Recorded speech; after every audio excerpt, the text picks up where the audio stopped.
Hello tol, good morning, isang mapagpalang araw po sa ating lahat. Nandito ako ngayon tol sa Kubo, no? Maaga pa, 6 pa ata, no? Alas 6 ng umaga. Papakain tayo ng balaboy dito tol, mga alaga natin. Ako lang mag-isa dito at ako yung nagpapakain ngayon. Baka maghanap pa ako ng magpapakain kasi yung isang tao na nagpapakain nito, yung nautusan ko, nag-surrender na, no? Kasi may trabaho na daw siya sa iba. So maghahanap ako mamaya tol, kasi baka mamayang hapon maihatid natin si Tatay Victor doon sa bundok, para marami kasi yung dala natin. Mahirapan siya kung siya lang. At iwan ko kung makakasama ba si Brad Pitt kasi may lakad, no? May lakad daw siya ngayon. At tol, pasensya na po kayo na hindi tayo nakapag-video, no, sa Pasko kasi po ako tol, nag-iingat po ako ba. Ayoko ma-video lahat ng paligid, ayoko mag-video doon sa bahay kasi madama yung pamilya ko. Marami na kasi yung nabalitaan natin na nilulusob yung mga bahay nila, mga hunter. Ayokong matunton yun ng mga bandido tol at madama yung pamilya ko, kaya hindi ako masyado nagbibideo dyan sa bahay. Kapag nag-update ako, nagbibideo ako, ay pumupunta talaga ako dito sa Kubo, no? Kasi dito, kahit na malaman pa nila to, ay nalaman naman talaga nila na ang area na ito, kaya ilang na dito sila lumusob.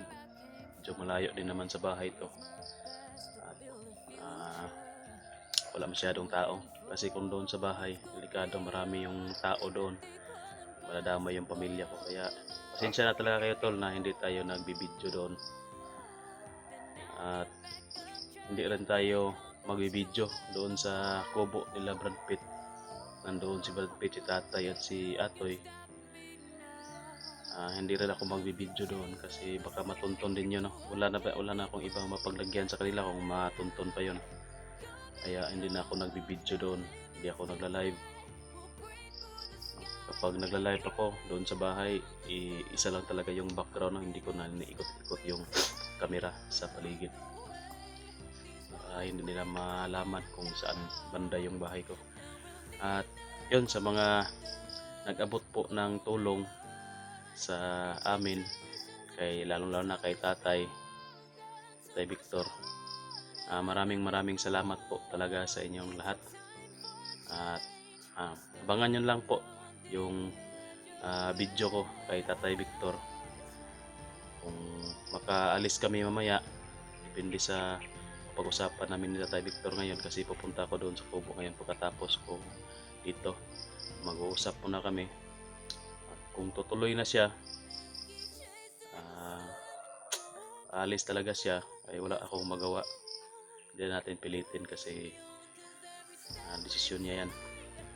Pero kumbinsihin pa rin natin tol na manatili muna dito hanggang New Year kung gusto niya, or kung gusto niya nang manatili dito, tumira hanggang kailan, pwede rin, depende sa kanya. Kaya kailangan pa natin kausapin mamaya doon sa kubo nila. Pupunta ako ngayon doon, patapos ko dito. At abang-abang lang kayo tol sa video.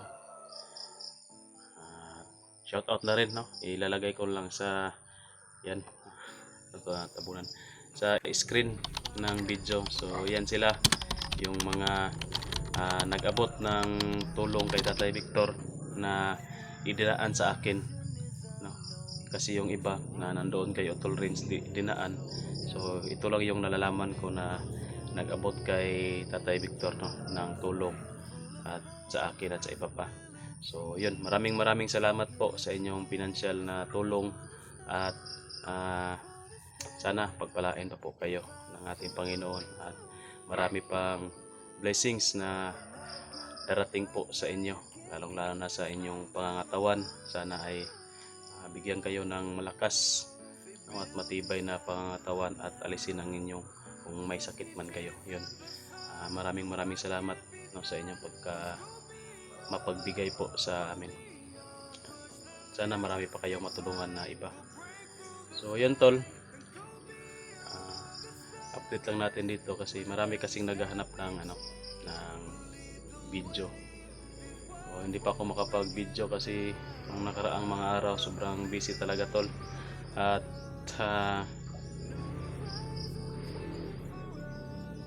wag lang muna, hindi ko lang muna sasabihin tol yung pagpunta ko doon kay Haring Lipaos. Ito lang muna. Pupuntahan ko na doon sila tatay para ma-update na pakiusapan ko na wag mo nang tumuloy at kukumustahin natin sila doon kung kasi uminom yun si tatay nung Pasko. Uminom si tatay, baka hangover pa yan.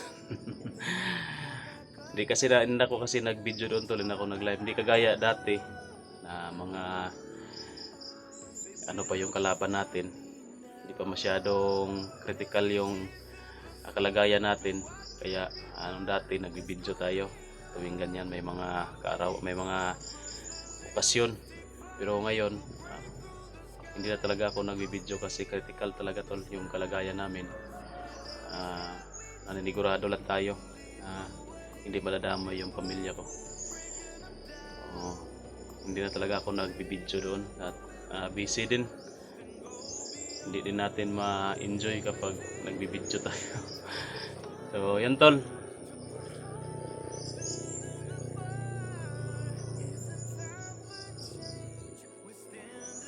Yung mga tol, nasa screen ng video, yan lang talaga sila yung nag-aabot ng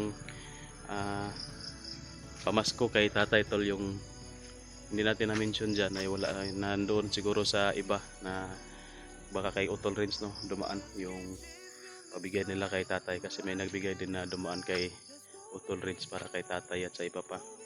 So yan, maraming salamat sa inyo at laging masaya yung Pasko ni tatay no, dahil parte kayo sa Pasko niya. So yan, maraming salamat talaga at abang-abang kayo tol sa mga video natin no. Kasi pagkatapos nating ihatid si Tatay Victor ay back to exploration na tayo. So pasensya na talaga kayo sa mga plano namin na dalhin ko talaga si Atoy tol. Kasi baka saktan nila si Boy kung pupunta kami doon na wala si Atoy, pero may plano tayo dyan tol no? Na basta hindi ko lang muna sasabihin yung plano ko, baka doon na siguro sa actual na lang no, nandoon na sa area. So, may plano tayo dyan at kinakausap natin si Atoy tungkol dyan no, sa plano natin. Kawawa yung bata pero wala tayong magawa tol, no choice tayo kasi may isang buhay din na nangangailangan ng tulong natin at hanggang ngayon nandoon pa sa kanila, nasa kamay pa nila si Boy at kawawa talaga yung sitwasyon ni Boy. Pero may info ako tol na pinagaling ni Aguila talaga si Boy at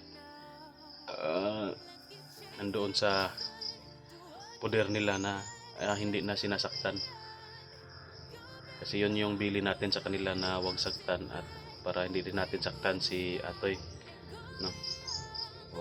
Bili natin sa kanila na kailangan malakas si Boy na ibigay sa amin kagaya ng kay Atoy. So yun, nainfohan natin na okay yung sitwasyon ni Boy doon, hindi na daw sinasaktan. At ginagamot pa nga daw ni Commander Aguila yung mga sugat ni Boy, yung mga pasa. Yun, nagpapasalamat tayo na may alas pa tayo na hanawakan kasi kung hindi sigurado ako tinuluyan na yun nila. Kailangan talaga natin tol na isakripisyo muna si Atoy at Yun, basta. Papasalamat na lang ako tol sa lahat po ng nanonood ng video ngayon, sa mga sumusuporta sa amin. Abang-abang kayo sa exploration natin. Pagkatapos nating ihatid si tatay ay back to exploration na tayo para hindi na natin paabutan ng New Year na balikan si Boy kasi medyo matagal na yun. Madali lang naman yan kapag makuha agad namin si Boy ay bababa agad kami, no? Uwi agad kami pag makuha na namin si Boy. At saka hindi na ako tol magbibideo doon sa paghatid ko kay tatay. Magbideo lang ako pero hindi doon mismo sa kubo ni tatay sa area. Baka masundan din nila kung saan banda yung kay tatay. So hindi na ako magbibideo doon. Magbibideo pa rin ako sa paghatid ko kay tatay pero hindi doon sa area. Baka doon lang sa daan na medyo malayo pa sa kubo niya. Magbideo tayo hanggang doon lang ba banda. Hindi natin paabotin yung video doon sa kubo niya para hindi malaman ng mga kaliwaan saan banda yung kay tatay. Baka babalikan nila si tatay kasi malaki yung tulong sa atin ni Tatay Victor, no? Lalong lalo na sa pagligtas niya kay Art, tulong sa atin sa mga misyon natin. Malaki talagang bagay nang naiambag niya sa atin tol. At yung pagkuha niya kay Atoy, yun, malaki ding tulong yun para sa amin. Yun, naging alas natin si Atoy para hindi nasaktan si Boy. Kaya malaki din yung tulong ng matanda. Kung hindi lang siya matigas ang ulo tol, no, hindi lang talaga matigas yung ulo ni tatay kasi pwede naman siya dyan sa kubo na lang kasi nabilhan naman natin ng nalagyan na natin ng tawag dyan, atok ba, bubong, yung mga tulo-tulo, no, yung may tulo na bubong na palitan naman natin, nataklapan na ng sin. So maraming salamat po, no, kay Ma'am Elsa sa pagbigay. Na na natin, nalagyan na natin ng bubong, hindi na yun tutulo. At pwede naman siya dyan tol na dyan lang tumira kung gustuhin niya. Pero may din si tatay na may sarili ding desisyon. Gusto niya talagang yung tawag dyan, peaceful yung naisipan ba. Walang maririnig ng mga sasakyan. Baka gusto niya mga ibon lang yung maririnig niya. Kaya doon siya sa bundok na titira. Okay lang, dalaw-dalawin lang natin paminsan-minsan. Kaya nga ako yung sasama ko sa paghatid doon kasi para malaman ko kung saan banda yung kubo niya, para dalaw-dalaw ko din siya paminsan-minsan. So yun lang tol sa video natin na ito. Pupuntahan ko na sila para kakausapin ko si tatay. Baka hindi pa yun nakagising kasi parang alasing ata yun. Paki-share lang po ng video tol. Ingat kayong lahat. God bless.